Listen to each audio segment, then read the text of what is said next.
দেশের উত্তরের রংপুর বিভাগ সহ উত্তর পূর্বাঞ্চল এবং উজানে ভারতের আসাম, মেঘালয় এবং হিমালয় পাদদেশীয় পশ্চিমবঙ্গের বিভিন্ন স্থানে চলছে ভারী থেকে অতি ভারী বর্ষণ।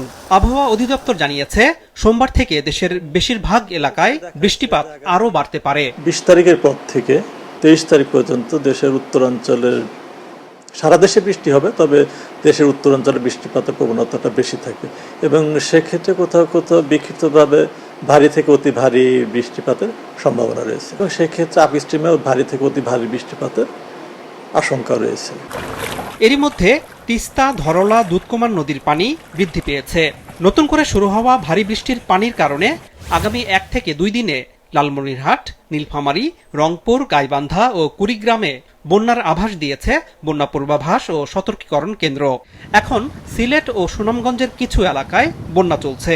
আগামী 3 দিনে এসব এলাকায় বন্যা ছড়িয়ে পড়তে পারে।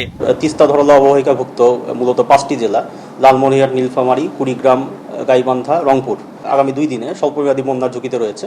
একই সাথে উত্তর পূর্বাঞ্চলীয় সিলেট ও সুনামগঞ্জ জেলায় আগামী 3 দিনে স্বল্পমেয়াদী বন্যা পরিস্থিতি সৃষ্টির ঝুঁকি রয়েছে এবং আগামী 3য় হতে 5ম দিনে ব্রহ্মপুত্র, যমুনা নদী, ব্রহ্মপুত্র অববাহিকাভুক্ত কুড়িগ্রাম, গাইবান্ধা, জামালপুর, বগুড়া, সিরাজগঞ্জ, টাঙ্গাইল ইত্যাদি জেলার কিছু স্থানে সতর্ক সীমায় প্রবাহিত হতে পারে, যার ফলে নদীসমূহ সংলগ্ন নিম্নাঞ্চল ও চরাঞ্চল প্লাবিত হওয়ার ঝুঁকি রয়েছে।